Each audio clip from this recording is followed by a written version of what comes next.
정조의 목적이 보다 분명해집니다.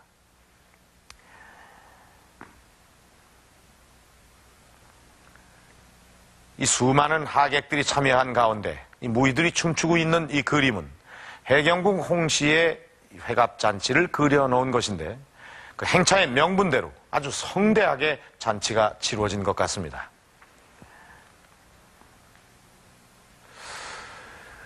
이 그림은 이 정조가 대규모의 군사훈련을 하는 과정을 그려놓은 그림인데 어머니의 회갑잔치를 하러 가서 대규모의 군사훈련을 실시했다.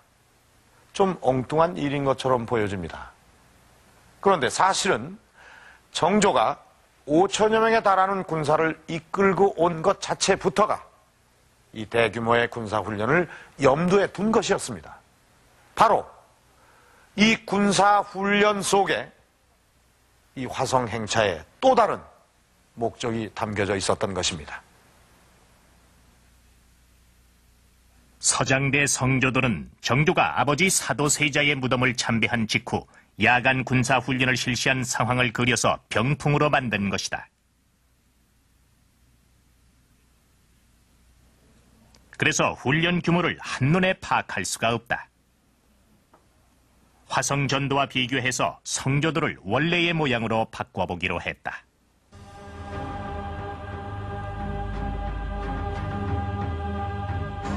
비로소 훈련 규모가 한눈에 들어왔다. 군사들이 성을 빽빽히 에워싸고 있고 서장대 주변에도 포진해 있다. 훈련에 참가한 군사는 모두 3,700명. 대규모 군사훈련이라는 것을 알 수 있다. 정조가 야간 훈련을 실시한 것은 오후 7시. 화성을 한눈에 내려다볼 수 있는 서장대에서 정조가 황금 갑옷을 입고 직접 군사훈련을 진두 지휘했다. 군령이 떨어지자 먼저 일제히 성문이 닫혔다. 그리고 성벽 주변을 에워싼 1,000명의 군사들이 횃불을 지켜들었다. 성 안의 민가에서도 집집마다 횃불이 치솟아 올랐다. 민관 합동훈련이었던 셈이다. 정조가 자리하고 있는 서장대 주변은 2,700명에 달하는 친위 군사들이 몇 겹으로 에워쌌다. 국왕의 신변 경호가 매우 삼엄했음을 느끼게 한다. 훈련이 진행되는 중간 잠시 휴식이 있었다. 하지만 군사들이 쉬는 동안에도 정조는 끝까지 서장대를 떠나지 않았다.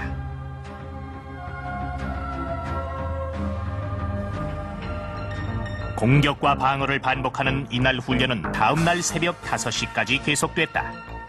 전시가 아닌 시기에 국왕이 야간 군사훈련을 이렇게 진두지휘하는 것은 유례가 없는 일이었다. 더구나 이날 훈련에 참가한 군사들은 모두 장용영 소속이었다. 장용영은 즉위 초부터 신변의 위협을 받아온 정조가 자신의 호위를 전담할 목적으로 만든 친위 부대였다. 당시 도성을 중심으로 한 수도 방어 체제는 훈련도검을 비롯한 5군영 체제에 의해 운영되고 있었습니다. 그러나 5군영은 당시 정조와 반대편에 있던 노론 벽파 세력들에 의해 장악되고 있었던 만큼 정조의 왕권 강화를 위해서도 친위 군영의 확보는 매우 절실했던 것입니다. 장용영의 설치는 이러한 시대적 분위기 속에서 비롯되었다고 할 수 있습니다.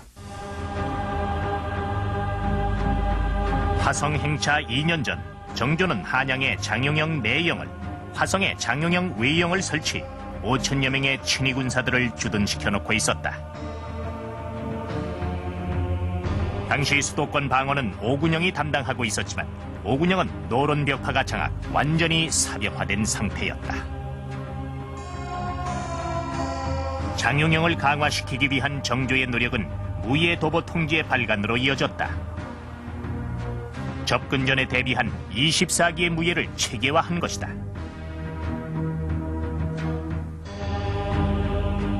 장용영 군사들은 사도세자를 복권시킨 조치를 기념해 실시한 과거에서 선발한 무사들이 주축이었다.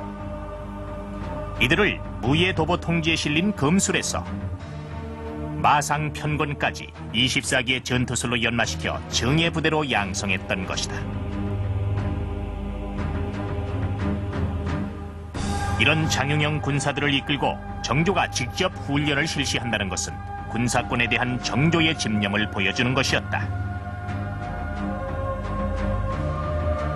그리고 또 한 가지, 이날 군사훈련은 화성행차에 동행했던 병조판서 심환지 등 노론벽파 세력들을 겨냥한 것이었다.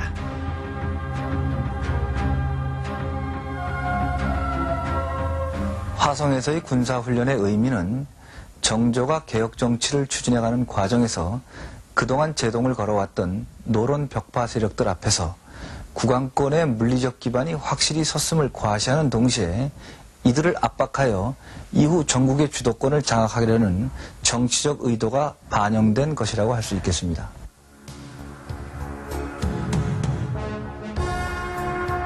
서장대에서의 군사훈련은 장병들에게 활과 포목 등을 상으로 내려주고 그들을 격려하는 것으로 마무리됐다.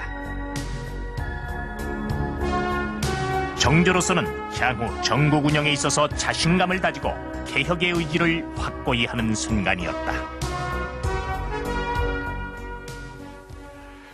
정조 자신이 직접 진두지휘한 이 대규모 군사훈련은 자신의 개혁을 실행할 물리적 기반인 이 군사권을 확고히 하는 데 있었습니다.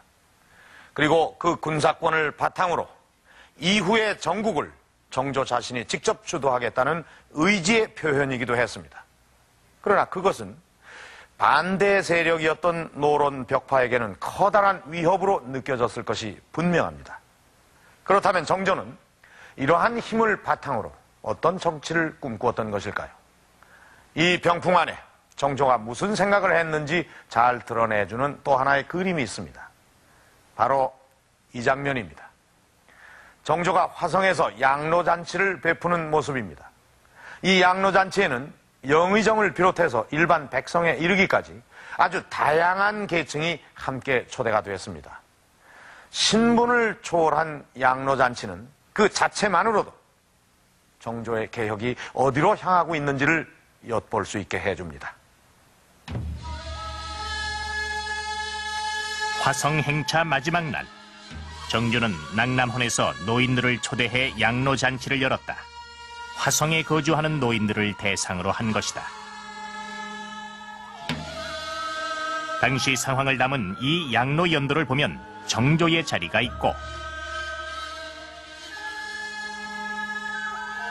그 좌우로 영의정을 비롯한 현직 노인 관료들이 각각 자리를 잡고 앉았다.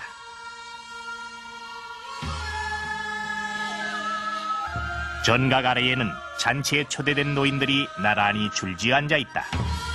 그 옆으로는 행사 준비를 하는 관리들의 분주한 움직임이 보인다.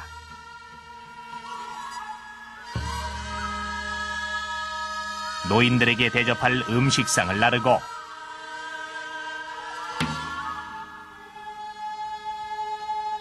(50여) 명의 궁중악사들이 잔치의 분위기를 돋구는 음악을 연주하고 있다. 맨 아래쪽에는 행사장에 들어가지 못한 백성들이 줄지어 서 있다. 국왕이 주최한 양로잔치는 이들에게 커다란 화제였고 볼거리였다. 잔치에 정식으로 초대된 노인은 모두 384명.